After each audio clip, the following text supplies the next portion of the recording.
All right, the recording is started. I've got about 10 more seconds before I start the lecture.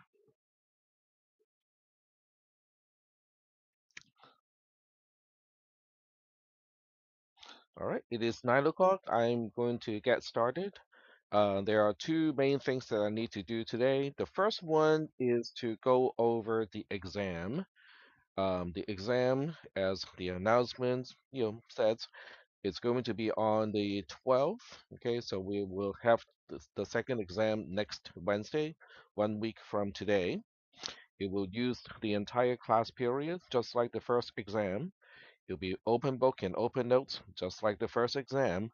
But I'm adding one more thing to the exam, which is no bathroom breaks. Okay, so you kind of need to plan your water intake accordingly so that you do not need to go outside to use the bathroom. Um, is that okay? All right. So we are going to take a look at the exam. It is only up to using arrays, but it is excluding functions. So all the discussion about functions is not a part of exam 2. Those are all going to be in the final exam. All right, so this is the exam from last semester. This is an actual exam from last semester, so it's not just a practice exam. So once again, it is individual based. You can bring anything that is on paper. You can bring in a whole big binder if you want to. You can bring in textbooks if you want to. You can print screenshots of the videos that I have recorded on a piece of paper. Anything on paper is fine, okay? But do not bring electronics, okay? So no electronics, only paper. Um, so basically the same stuff that I have outlined here. And what we'll do next is to look at the first question. So here's the first question. I give you an algorithm. I give you the initial conditions of the variables, content of the array, and also, n, and you need to trace it. You need to find out what is happening with the algorithm. Because I gave you guys a link to this document before.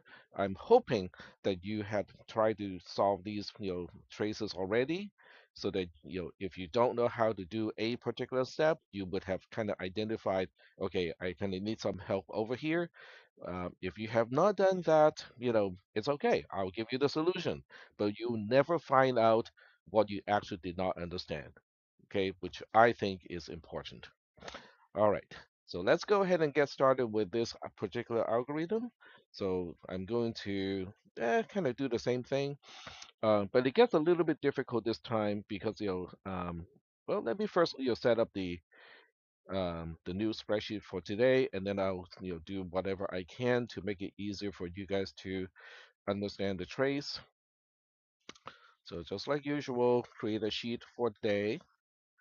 So it's 2000. Oh, come on.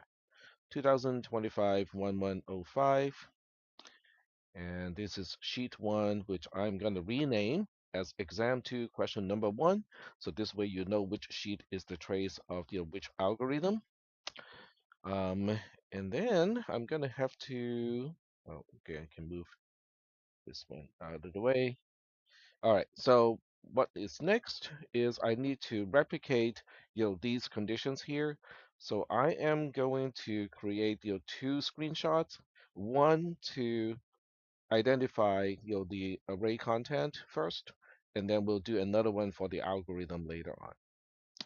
So here's, I put it up here, and then go to this part here.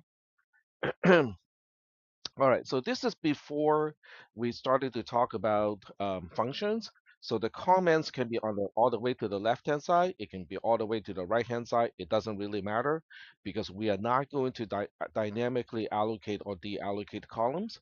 So I can put it on either side. It might be just easier to put it on the left-hand side. So that's just, me doing it, in this class. You don't have to do it this way. And then I'm just going to have to replicate, what I have here. So we have variable n, which starts with a value of 5.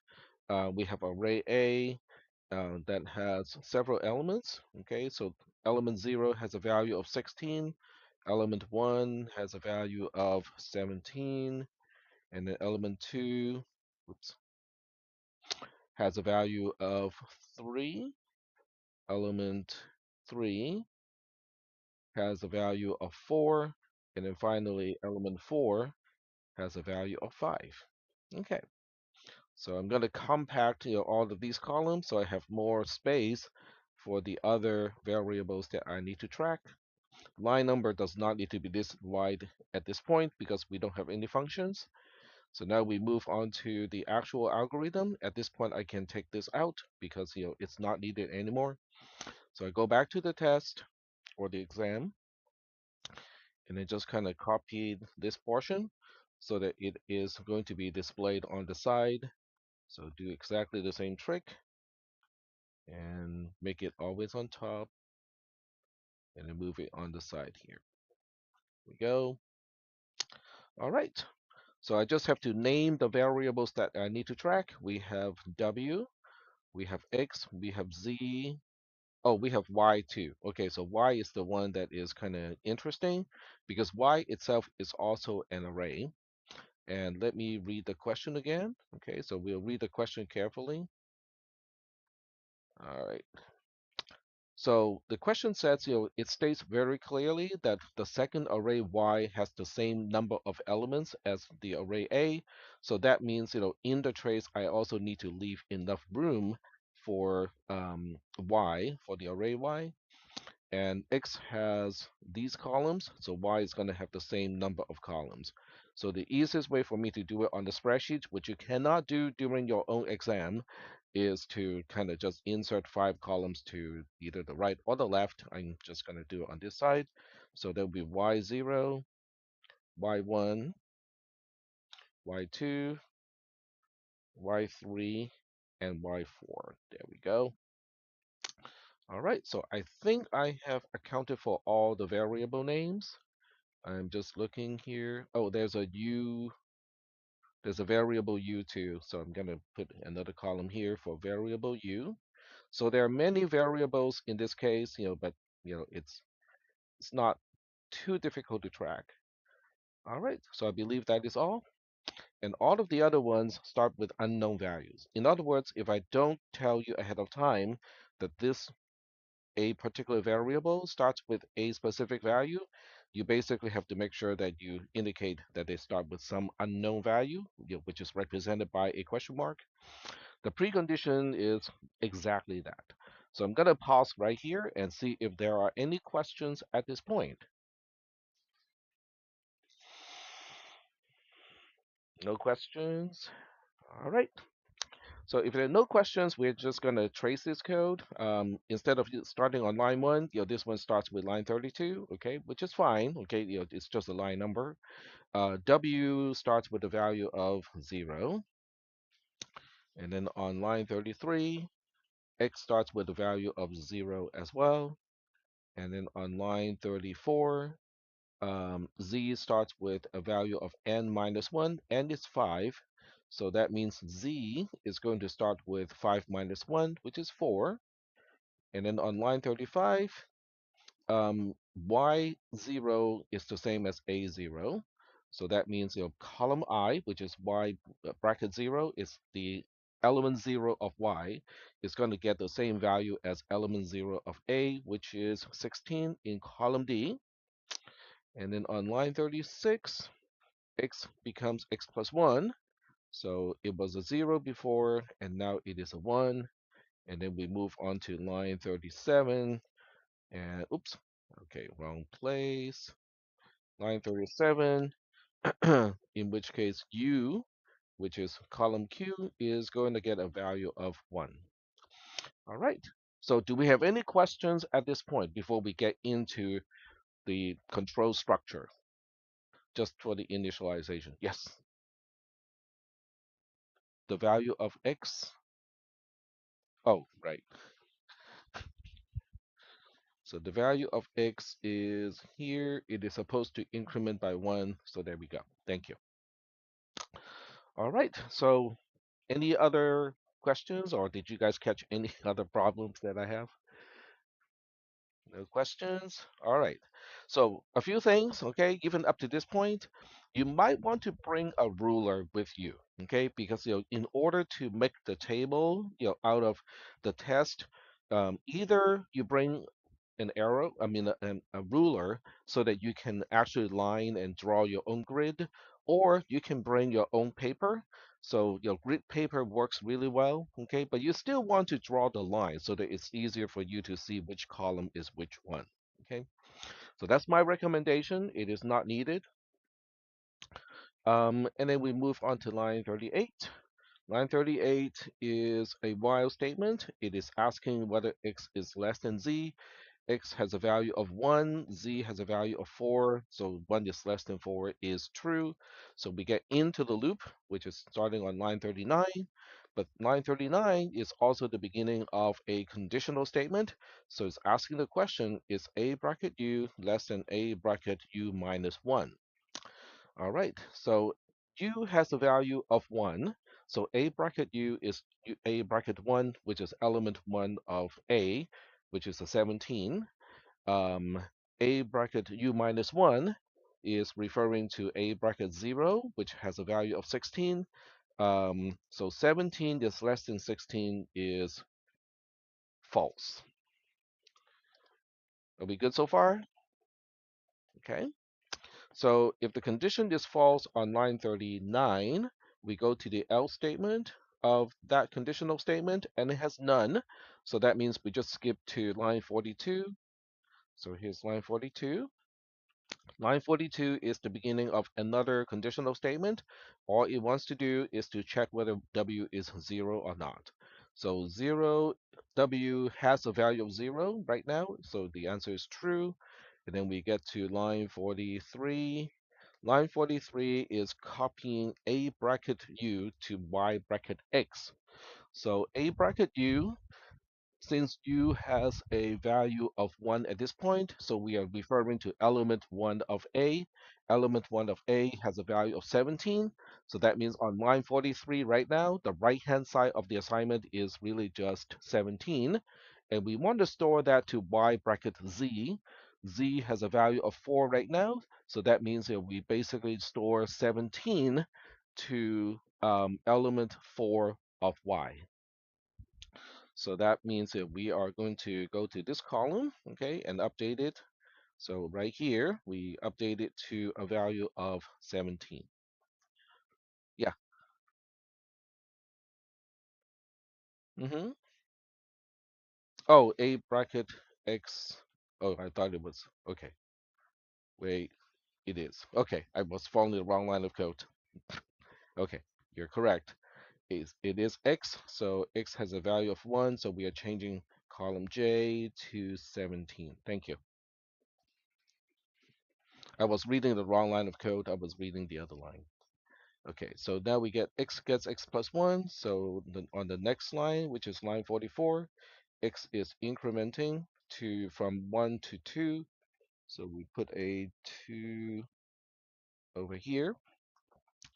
And then after that, we exit the second conditional statement because we have line 44 is the last statement of the then portion of the conditional statement that starts on line 42. So when it is done, we exit the entire conditional statement. And where do we go next? Line 49, that is correct. So we get to line 49, u is incremented by 1, so it becomes 2. And then where do we go? Sorry? Line 38, which is the beginning of the while loop. That is correct. Very good. So now we ask the question again, is x less than z?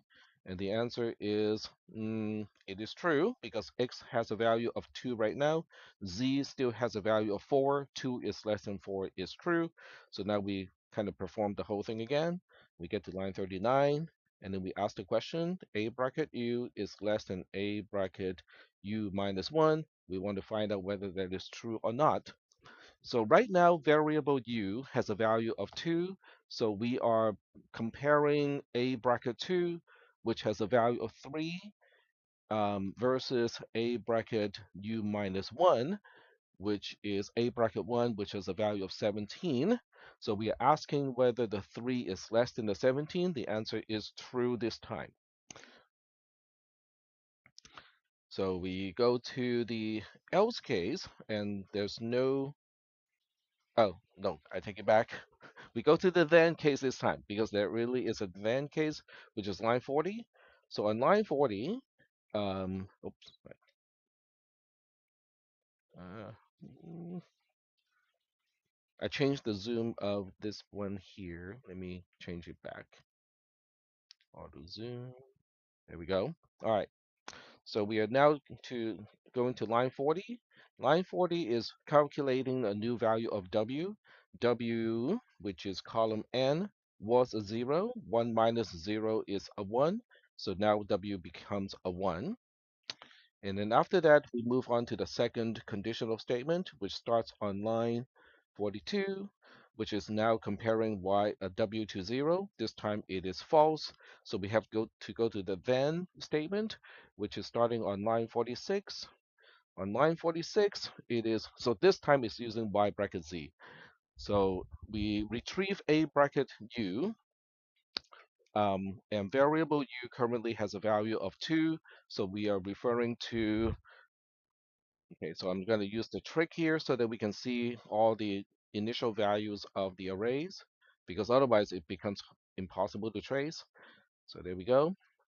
So we are now on line 46, right? Okay. So on line 46, we want to first retrieve A bracket U.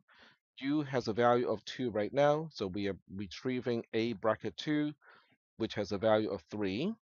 And then we want to store that to Y bracket Z. Z has a value of 4 at this point. So now we are going to change column M to a value of 3. So we good so far? All right. And then we move on to line 47. Okay, so here comes line 47, which is decrementing Z by 1. So Z was a 4, now it is a 3. And that exits the conditional statement. And now we're going to line 50 again. No, 49. So we're moving on to line 49, which is incrementing U by 1. So variable U was a 2, and now it is incrementing to a 3. And then we get back to the beginning, which is on line 38. This is the beginning of the while loop. We compare X to Z again, and it is still true.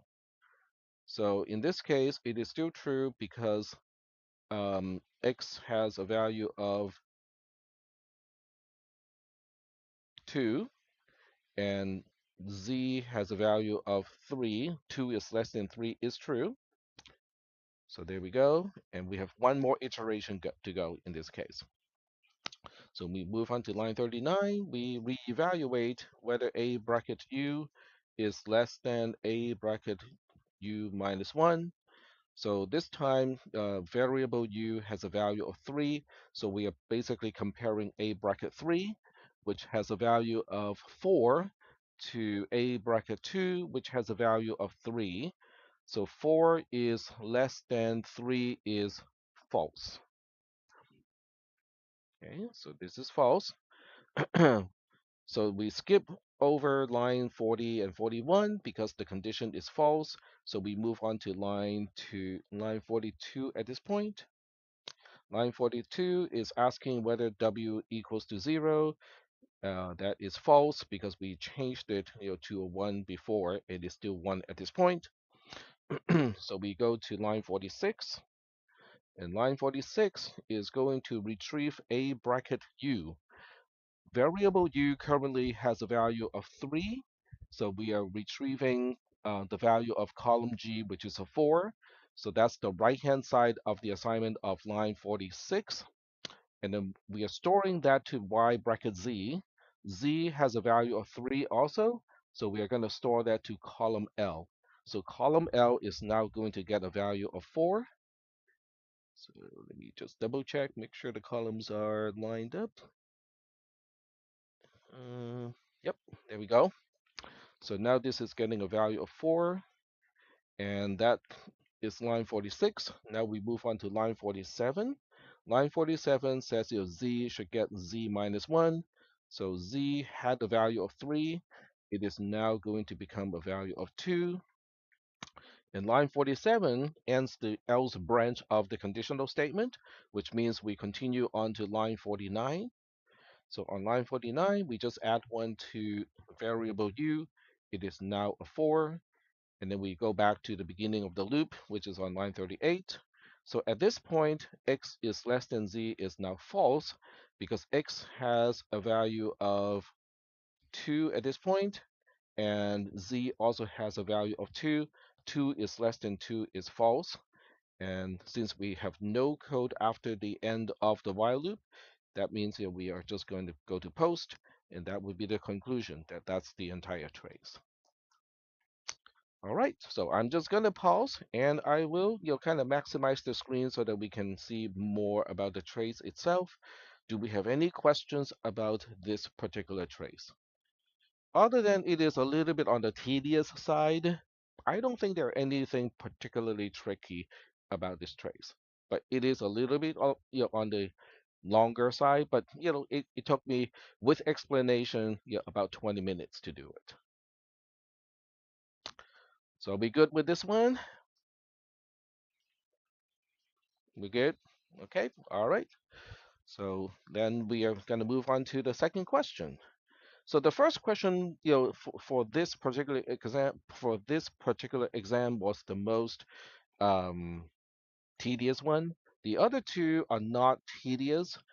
They are just a little bit more challenging in a different way. So we move on to the second question. The second question has a similar format, but you can see the algorithm itself is simpler. Okay, so we're gonna take out this, okay, and then we'll do the same trick here.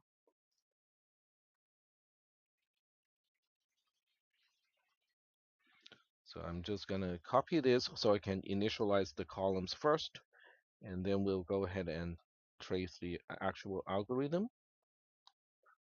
All right, so I think this can stay here. All right, so add a new tab. We'll call this one exam 2, question number 2. Comments, line number, and now we can specify the values. And starts with the value of 5. A bracket 0 or element 0 of A starts with the value of 8. A bracket 1 starts with the value of 18. A bracket 2 starts with the value of 10. A bracket 3 starts with the value of 5. A bracket 4, whoops, wrong cell. A bracket 4 starts with the value of 12. There we go. All right. So now I don't need this anymore, and I just need the algorithm itself. So the algorithm itself is right here. I'm going to take another screenshot of just the algorithm, like so.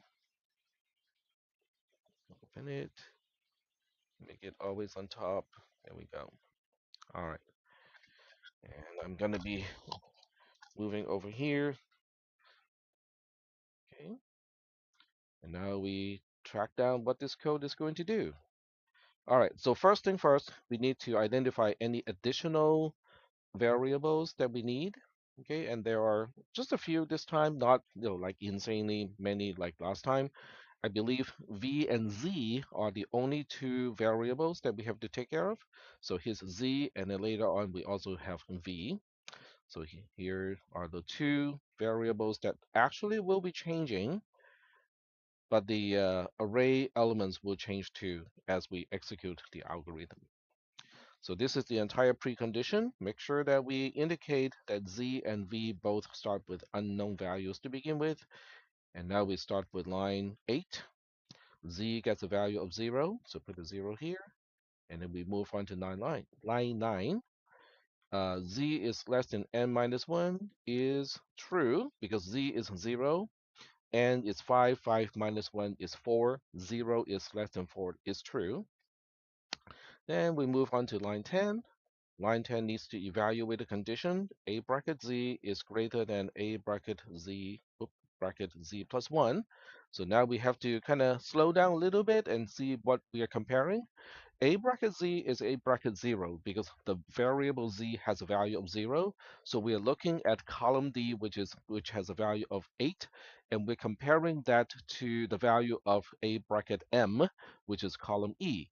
8 is greater than 18 is false. Okay, so we say the answer to this question is false. So that means if there's an else branch, we go to the else branch. But since there's no else branch here, we just go like, okay, well, we don't have anything to do for the conditional statement.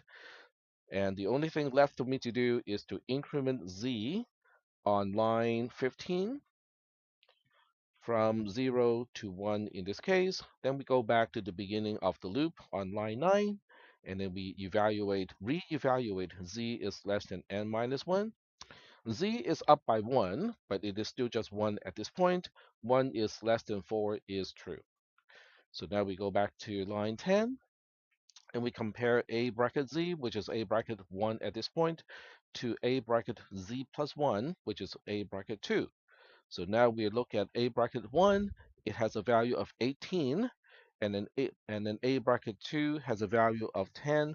18 is greater than 10 is true. Okay, so now we go into the then portion of the conditional statement on line 11. On line 11, we just need to store A bracket Z to V. So that would be A bracket 1. So V would get a value of 18. On line 12, we are going to store, we will retrieve the value of Z, A bracket Z plus 1, which is A bracket 2. So that's a 10. And then we will put it into A bracket Z. So this 10 is now copied to column E right there. And then on line 13, we look at A bracket Z plus 1. Z is still 1, so Z plus 1 is still 2. So we are now updating column F with the value of with variable V, which is 18. So the 18 would go here. Do we have any questions about those three lines 11 to 13? No questions? All right, so we are now done with the then branch. We can now proceed to line 15. Line 15 is incrementing z from 1 to 2, and then we go back to the beginning of the loop again on line 9, and z is now 2, but 2 is less than 4. Whoops, is still true. So we move on to line 10 again. So this time on line 10, now this time you have to be careful because we are updating the values of the array. So that means you have to use the updated value for the comparison. So z is now 2, and we want to retrieve the value of a bracket z, which is now a bracket 2. But a bracket 2 does not have a value of 10 anymore. Now it has a value of 18. Okay, so make sure you look at the most updated current value in the column. Okay, so we are now using the 18 to compare to the 5. So let me write out the comment first. Okay, so we are asking, is 18 greater than the 5? The answer is true. So now we have to go to the then portion again. Okay, starting on line 11, which is storing the value of a bracket z, which is a bracket 2, which is 18. Okay, so this is also important. So we are storing the 18 into v again, and then we go to line 12, and now we copy a bracket 3, which is a 5, to where a bracket 2 is. So the 5 is copied over here, and then on line 13, we store the value of v into a bracket 3, so the 18 ends up here. So I'm gonna pause just to make sure that you guys are okay with this. Okay. So with this particular algorithm, we are changing the values of the elements of the array. So you have to make sure that you refer to the latest value of the array as you update your other columns. Okay. Do we have any questions at this point? Nope. Okay. Then we move on to line 15. It increments z again, so z is now incrementing to 3, and then we basically do the same thing. Okay, oops. We go back to line 9, Line 9 is asking z is less than n minus 1. It is still true, okay, because z has a value of 3, and then n minus 1 is still a 4. So let me do the same thing here, which is splitting the screen so that we can still see um, a little bit of the earlier portion. Okay, I can scroll down a little bit even more like that. All right, so now we move on to line 10. Line 10 is once again, you're comparing a bracket z to a bracket z plus 1, a bracket z plus 1. Z is now 3, so we are now comparing column G to column H. Well, remember what I said a little bit earlier? You have to use the latest value of a bracket 3. So the latest value of a bracket 3 is an 18.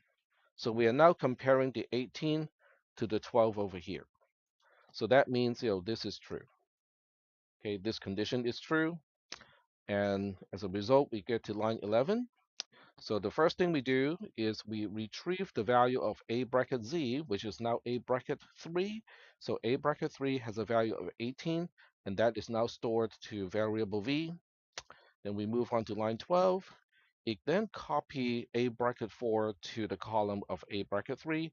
So that means the 12 here is now copied to column G. It overwrites that location. And then when we move on to line 13, we store the value of v to a bracket 4 this time because it is z plus 1 and z is 3 at this point. So the 18 is overwriting column H at this point. Then we exit the loop, and excuse me, we exit the conditional statement. We get to the increment instruction, and z is now incrementing from 3 to 4. And then we still have to go back to line 9 one more time because this is the last comparison where the less than is going to be false. And then we exit the loop, and then we get to the post, and we are done. All right, so do we have any questions about this? Okay, this one took about 26 rows, to trace. So it's not too long. It's a little bit shorter than the previous one, but this one is tricky because we keep changing the values of the array. Okay, so the key is to use the latest value of a column. Okay, do not just look all the way up. Okay, you have to use the latest value of a column in order for the algorithm to work because that was the most common problem last semester. Most people did not realize that they have been updating the column and they kept using the original values of the array. So do not make that mistake if you encounter a question like this. All right, so moving on to the third question. Okay, so I'm going to start another tab here. So x2, q3, and then we switch back to the question itself. So the next one is even shorter in terms of the algorithm. So we're going to go find out what it is going to do. Okay, same thing. I'm going to take a snapshot of the initialization part first. Okay, so this way I can keep track of that part and then we'll take a look at the algorithm. I don't need this anymore. And then we switch back to the spreadsheet, comments, line number, and then this time we have n being 3. The array is significantly shorter this time. The first element has a value of 14. The second element has a value of 23. And then the last element has a value of 57 in this case. I don't need that anymore. And now we can just, say again? Oh, yeah. Yep. Yep. And also W. Yeah, we have W, we have Z, and then we also have Y. Oh, right. Oh, okay, I get it. Because Y is also specified here. I forgot. Thank you. Thank you. Then I'll do this first, and then we'll get back to Y. There we go. Open. Always stay on top, like that. Okay. Thank you so much. I forgot about variable Y, which is also specified. And I'm going to put it next to N because that's where it belonged in the initial condition. So insert one, oh, on the other side.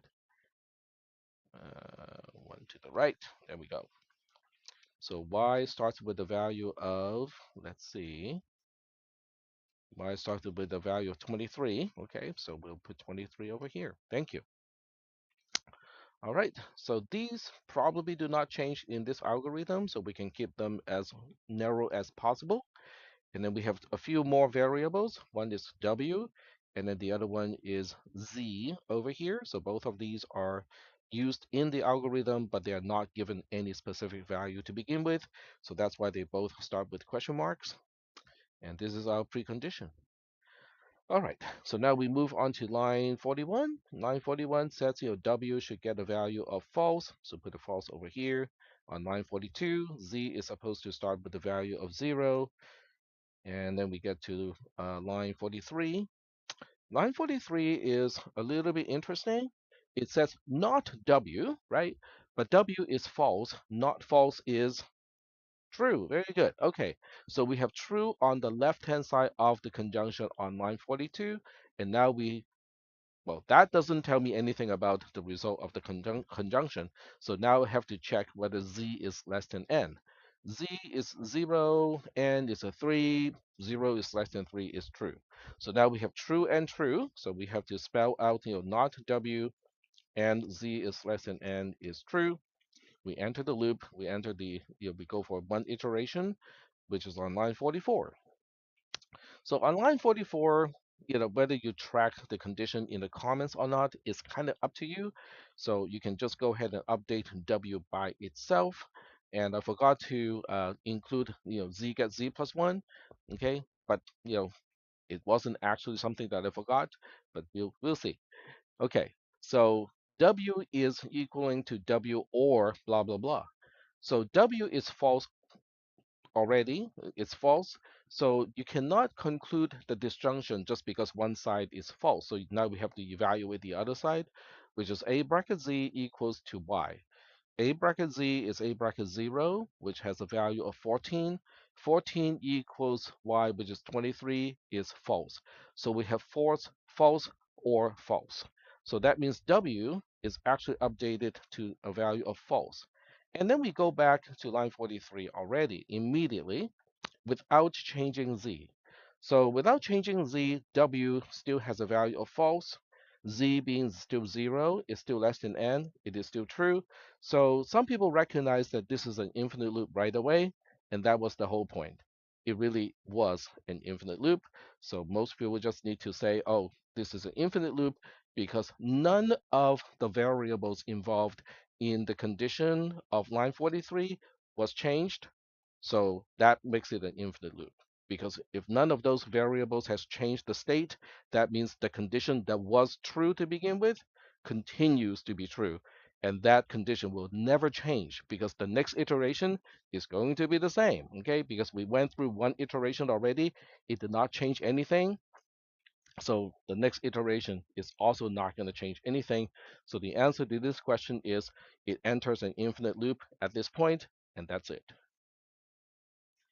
Are we good so far? Does everybody understand what I mean by an infinite loop? It is a loop like a while loop or a do while loop that never exits. Are we good so far? Okay, so that was the entire test, only 3 questions. The idea is, I mean, it took me about 40 minutes to get to this point. And for some people, it might take a few iterations before they start to realize like, oh, nothing is changing. This is not going to work. So if you encounter something like this and you suspect, the answer can be an infinite loop, you can always come up to me and ask, can the answer be an infinite loop? Now, I cannot tell you whether it is an infinite loop or not, but I can tell you whether the answer can be an infinite loop or not. Is that okay? There's a very subtle difference. All right. So, what do you feel? What do you think about the exam? Okay, some thumbs up. Okay, I think this one is really mechanical. Okay, once you have mastered array indexing, the loops, how to update variables, and you're careful enough not to make the mistakes that I made myself, then you should be okay. All right. So make sure that you bring a ruler with you so that you can line, or you can bring grid or graph paper. so that way things are more there. You can line things up more easily. Okay, I'll put it that way. All right. So, any questions about the exam? Okay, no questions. Then we're going to move on and talk about the solution of the homework that was due a little bit earlier today. So that is recursion 2. And in recursion 2, I'm going to take that out. We have an algorithm, which is a binary search, but in a recursive way. So we're going to open up the binary search algorithm first. Okay, so this is the binary search algorithm in a recursive way. So what we'll do is we are going to put this, take a screenshot of this and then put it on the side. And I need to maximize to see the entire screen first. And then we'll take a screenshot. So this one is, it looks nasty because it looks kind of long, but when you track it, it's not really going to take that many iterations before it has a conclusion. And okay, where did it go? Okay, there we go. All right, so make this always on top, kind of stick it to the side, and then we can trace it. So, but before we trace it, there are a few conditions. So there are 3 test cases. You have to use all 3 test cases. So we are going to go, okay, which one do you want me to go through first? I mean, I'll give you guys a choice. So test case 1, 2, or 3. It doesn't matter to me one way or the other. The last one, okay. So we're good with the last one, okay. So we'll look at test case number 3.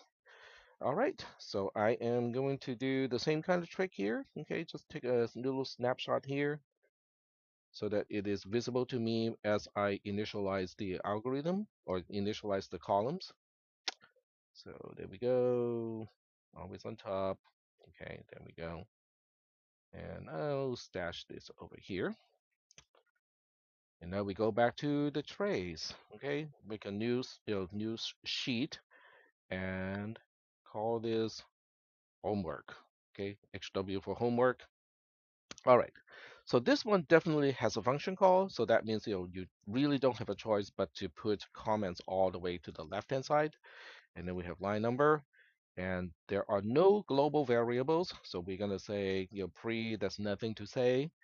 And then we go to line 16, doesn't do a single thing. It's just the entry point of main. Line 17, on the other hand, has to initialize array A. So array A in this case has 5 elements. So that means array A has bracket 0, bracket 1, bracket 2, bracket 3, and finally bracket 4. And they have the respective values of -4, -2, 0, 2, and 4. So we'll go ahead and kind of combine these. There we go. All right. And then on line 18, K is allocated the column and it is also initialized. So that means we now say K has a value of -5 in this case. So that's how column H is set up for local variable K. And we also have line 19. We now have a Boolean type answer, which starts with an unknown value. So that's column I in main, and that's for main. So do we have any questions up to this point? How all the local variables of main are allocated columns and also get their initial values when they are given initial values. This is okay? All right, cool. So now we move on to line 20, the first time we get to line 20. So line 20 is an assignment statement, okay? Ultimately, that's what we want to do, is to initialize. However, we cannot initialize yet. Okay, I don't know why my mouse pointer disappears whenever it goes over the, um, interesting. I've never seen that before. Okay, it's always a first time. Yep. No, it's not because of that, because we have done it with many, many times, right? Yeah. So I don't know, but anyway, On line 20, the last thing we want to do is the assignment, but we cannot do the assignment because on the right-hand side, we have a function call. So we have to get to the return value of the function call before we can proceed with the assignment operation. So that means we have to call function BS for binary search, not for bullshit. Um, so we need a return info in this case because we have to get back to line 20. We have unfinished business on line 20, which is answer equals to whatever the return value is. It is replaced by a single question mark as a marker. But because we are calling BS, we also have to pass the arguments to the parameters. Argument A is being passed to parameter V. So V is going to be a reference to the first column of array A. Sorry, it's going to be column C. That is correct. So this is a reference to column C. And then we also have to pass 0, which is our second argument to the second parameter. Its name is B. It's going to get the value of 0. And then we have the next one, which is E. So parameter E is going to get the argument of 4. And then parameter K is going to get the value of the variable K of main. So even though they're named exactly the same, there should not be any problem. So local variable k of main has a value of -5 that is now used to initialize parameter k of bs, or the first invocation of bs. So there we go. So now all of these columns are set up. We can now proceed to the function called bs, binary search. So it's on line 1. And then on line 2, we need a new local variable m. So m is allocated its own column, and it is unknown at this point, or the value of m is unknown at that point. We get to line 3, so I probably want to save some space in terms of the width. On line 3, we have to evaluate b is less than or equal to e is true, because b is 0, e is 4, so the condition is true in this case. Then we move on to line 4. Line 4 calculates b plus e divided by 2. B is 0, E is 4, 0 plus 4 is 4. 4 divided by 2 is 2. So M is going to get a value of 2 at this point. And then we move on to line 5. Line 5 is asking about V bracket M is less than K. So now we have to slow down a little bit, okay? Because the first thing is K is not the difficult one, okay? Because K is the rightmost column that is labeled K, which is column N. It has a value of -5. That's the easy one. What about B bracket M? So V, when we look up V, it is column K. Column K itself is not an array. Instead, it is a reference to the first element of the array that we want to access. So that means we are looking at the array starting at column C, and we want to access element 2 of that particular array. It has a value of 0. So it is really asking, is 0 less than -5? What do you think? Is 0 less than -5? That is, yep, you're correct. It is false. So if it is false, we get to the else case, which is on line 7. Line 7 is doing the comparison, except it is in the opposite order. It is true this time, okay, because -5 or 0 is greater than -5 is true. So now we go to line 8. Line 8 is a return statement, but we cannot know yet what to return because the return is based on a recursive call of BS. So that means at this point we have to call function BS again inside the conditional statement. So let me see if I can, okay, I can do this, but not entering the area inside the bitmap. All right, so if I take out always on top, does that change anything? Nope, it just doesn't want to do that. Ah, okay, well, fine. So now we have to allocate a new column, return info, because we have to get back to line 8 for some unfinished business. The unfinished business is really just to return whatever BS is returning on line 8. But then we also have to set up the additional columns. So this is where, uh, we need a lot of width in this case. So the other columns would be about the same as this, okay? So we're going to copy and paste this block over here with some changes. So let's go ahead and, okay, we're going to do it this way. We're going to do it like this, and then do it like this. Okay, so this way we can keep track of the array and we can still scroll around like this. All right, so these are the columns that we just set up. Okay, and let's go ahead and make them a little bit narrower so that it's easier to kind of see what is going on. So the only one change that I have to do in this case is if you go to line 8, you can see that I'm not using E to pass to E. I'm using M minus 1 to get to E. So that means this E over here is going to be M minus 1, which is a 1. Yep, that is correct. Okay, so now that we have set up all the parameters, and the return line number seems to be correct. The value that we're looking for is -5. That is not changed. And then on line 8, we can also see that we are using my current b, which was a 0, to pass to the new parameter b. So that is done correctly. So now we can go back to the beginning of BS because we are calling BS from BS. So now we go to line 1, doesn't do a single thing. On line 2, we need to allocate a new column for M. So M is here, starts with an unknown value to begin with. And okay. And then on line 3, we do the comparison. Okay. So, oh, wait, this needs to be one row down, like here. So on line 3, we compare B to E. B is 0, E is 1, B is still less than or equal to 1. So that means we have to go to, this is true. So now we go to line 4. So line 4 is calculating 0 plus 1, the whole thing divided by 2.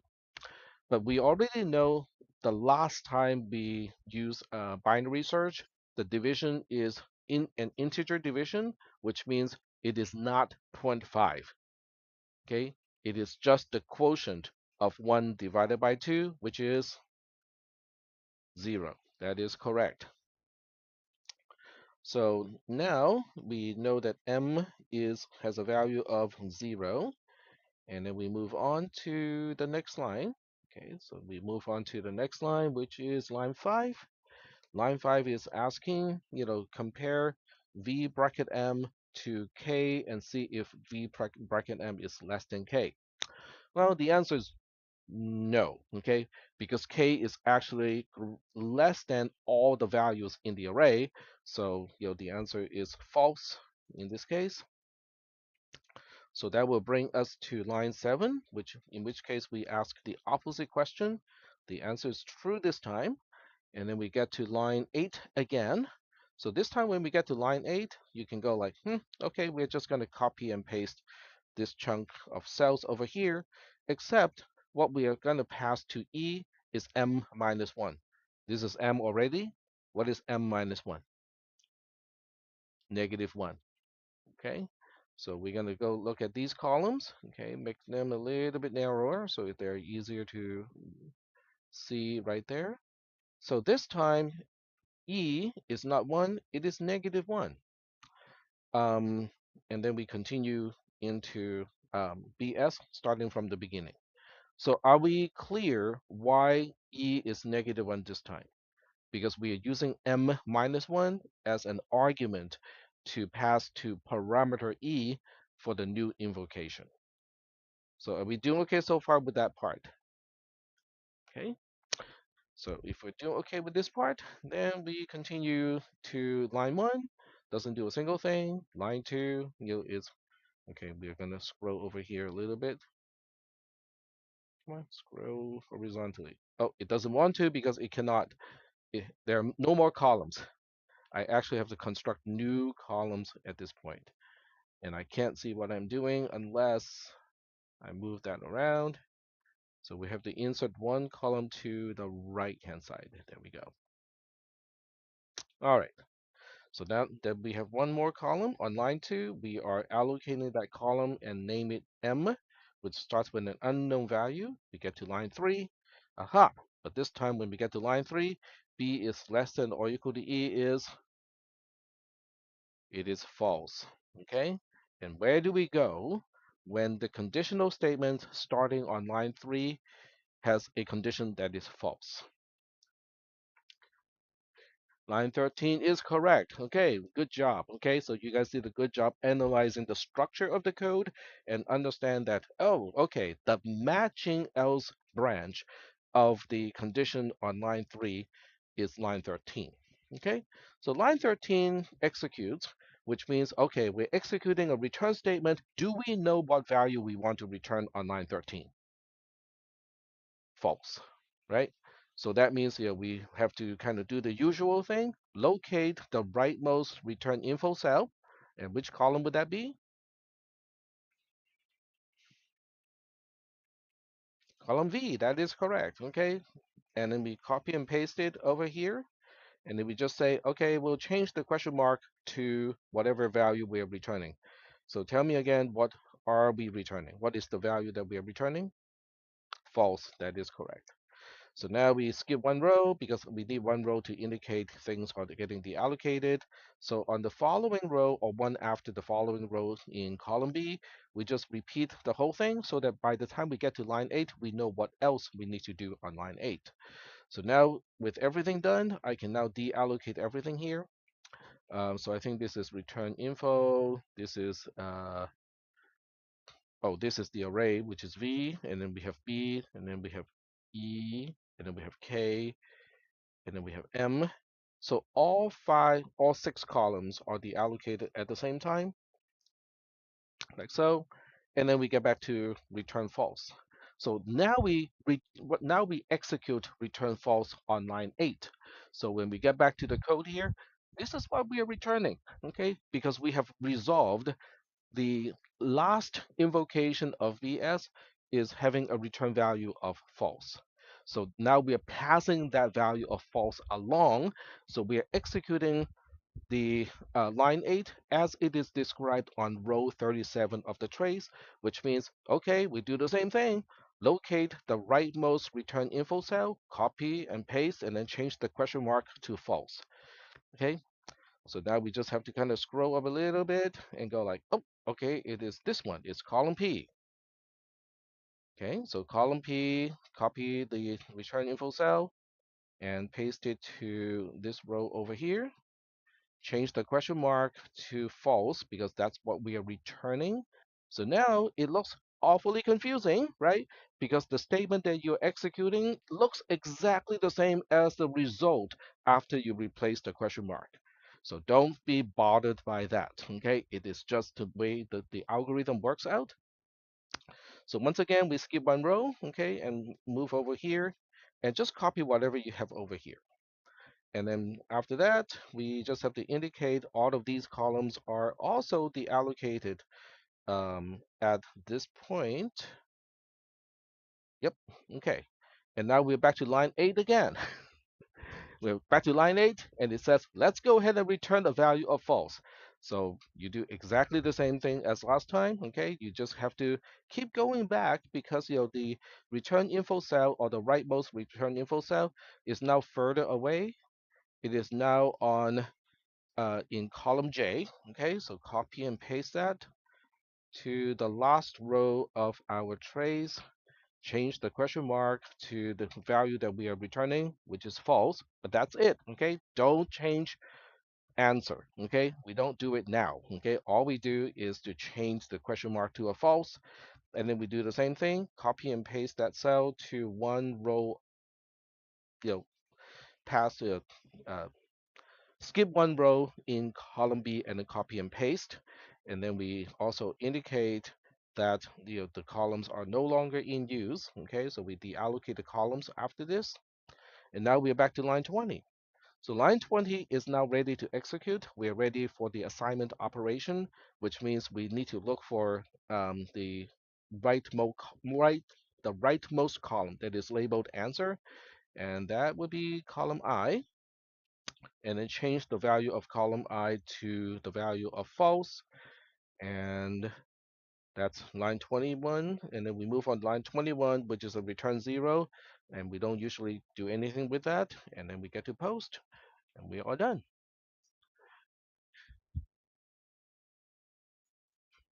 Say again? Oh, okay. So why is this false? Why did the spreadsheet change it to uppercase? It's because false is actually a value in the spreadsheet as opposed to just a string. So if that bothers you, if that bothers you, you can always use a single quote to begin the whole thing. Then it is seen as a string, and then it won't, turn into uppercase. But it doesn't really matter whether it's uppercase or not. Yeah. All right. So do we have any questions about this trace of one of the test cases of the binary search algorithm, but implemented as a recursive function? No questions? Okay. All right. So if there are no questions, what about a comparison between the recursive version of binary search versus the iterative version of binary search, which we talked about on, I think, Monday? So let's take a quick look at the non-recursive version of binary search as a function, and then we'll take a quick look and see if you guys have any questions about that. So I believe that is in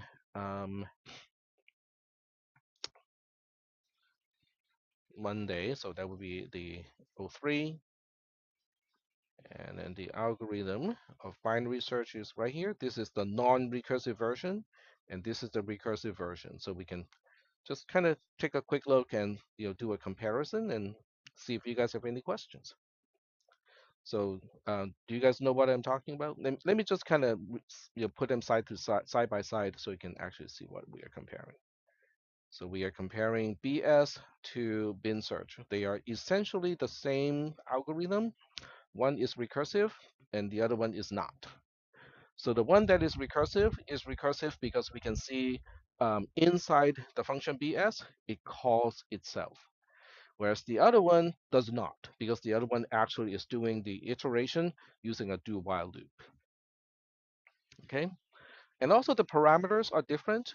The non-recursive one actually has fewer parameters because I don't need to tell it which portion of the array may still contain the value of k. Okay, so that's the other difference. So let me move things around a little bit so you can actually see the entire algorithm. Right there. There we go. Okay. So you can see that in the recursive version, you have to give it B and E. But in the other one, you just have to tell it how many elements we have in the array. So the way it works with the recursive version is we are passing the array along for each invocation. The only thing that is changed from one invocation to the next is which part of the array may still contain the value that we are looking for. Okay, so let's just say that I'm the main function and you are the first invocation of binary search. So when I give you the 4 pieces of information, I'm telling you where to find the array, which is parameter v. I'm telling you the first element in the array that might have the value of k is at index 0. I'm also telling you the last element in the array that might have the the value that I'm looking for is index 4. Okay, so essentially I'm telling you the entire array might have the value of k. So you do one comparison. You look at the middle part of the array, you make one comparison, and you go like, I don't think it's going to be in the second half of the array. So you identify that it's going to be in quote unquote the first half of the array, but then you pass it on to somebody else. Okay, you pass that information to somebody else. So let's say you are the second invocation of BS. So when he passes it on to you, he's telling you, okay, this is the entire array. But we already know if K does exist, it's going to be at this from here to here, which is from 0 to 1 as far as the indexes go. Is that okay? So you do one single comparison, which quote unquote is the middle part of the array. You go like, okay, it cannot be here. So by the time you make a conclusion, you say, okay, if anything, it's going to be in um, when you pass on to the next invocation, you already make the conclusion that the beginning index can be a 0, but the end index is -1. So you pass it on to the next invocation. So the next invocation look at the beginning, which is still okay. Okay, 0 is a valid index into the array, so the beginning is not a problem. But the end index is a -1. So you go like, it cannot be negative. The beginning cannot be greater than the end. So you can conclude right away and go like, okay, I have the entire array. I know we're looking for -5, but it is nowhere in the array because the range of indexes that you are given is essentially empty. So you basically go like, okay, I know the value is not in the array or not in the range that I'm given with because the range that you were given with has nothing in it. So you pass your answer back to the second invocation.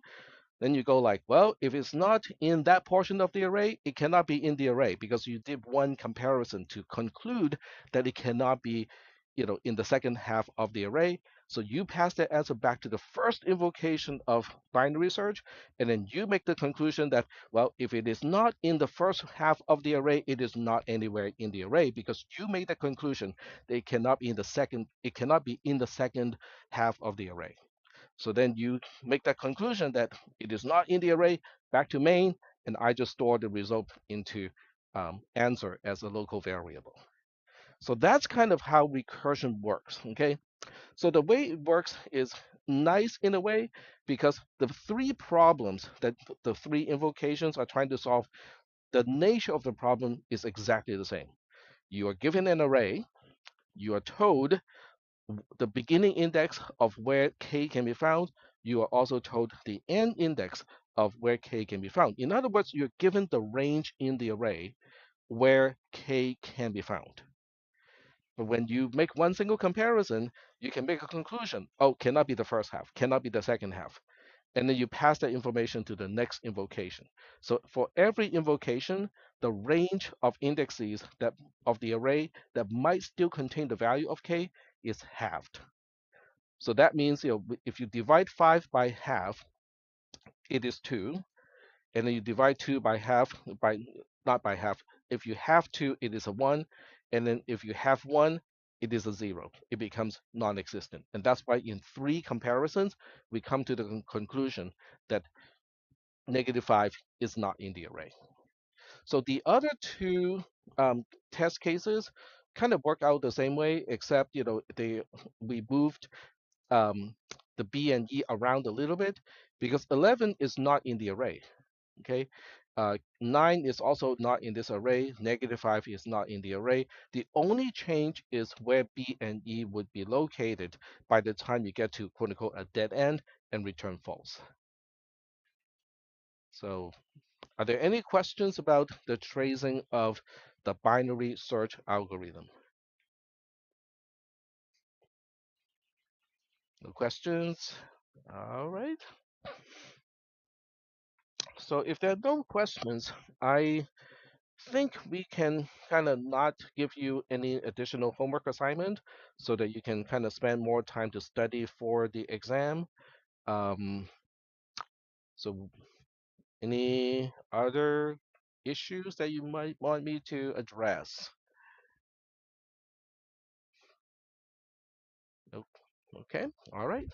So I am going to take a quick look at,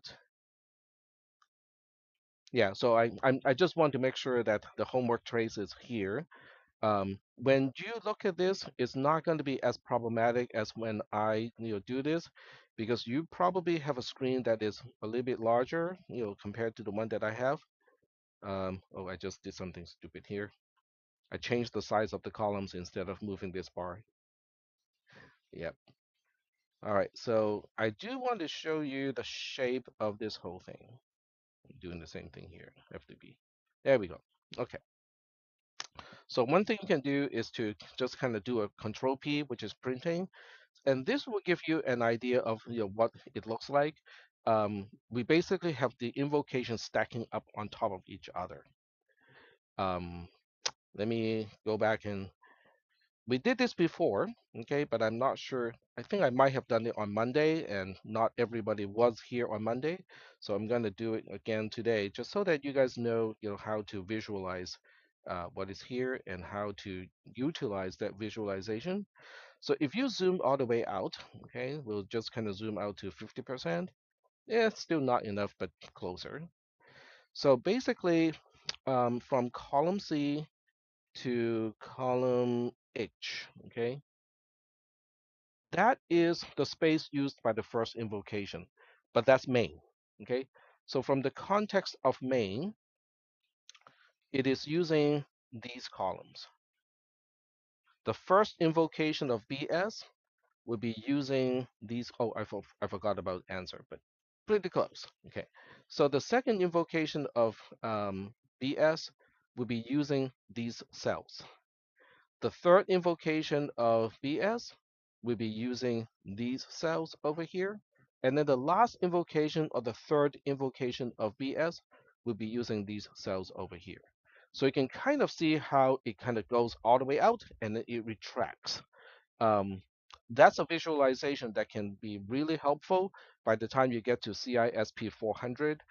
CISP 360 may not expose you to a lot of recursive functions, but by the time you get to 400 and 430, there'll be a lot. Okay, most of the algorithms in 430 are recursive in some way. All right. So if there are no questions, I don't have anything to add to today's lecture because that's all I have planned for, which is going over the homework assignment and also the 3 questions of the exam from the previous semester. So do we have any questions? No conceptual questions about how to track down the array stuff. Okay. Well, if there are no questions, you are free to go. Okay. If you have questions, you can kind of stay behind and we can talk about those questions. But if you do not have any additional questions, this is probably one of the few cases where you can leave the classroom early because there's not enough time to start the next topic. So I'm going to stop the recorder and get it uploaded. If you have not watched the video on Monday, it is really important to watch it. Not so much for the exam, but just in general.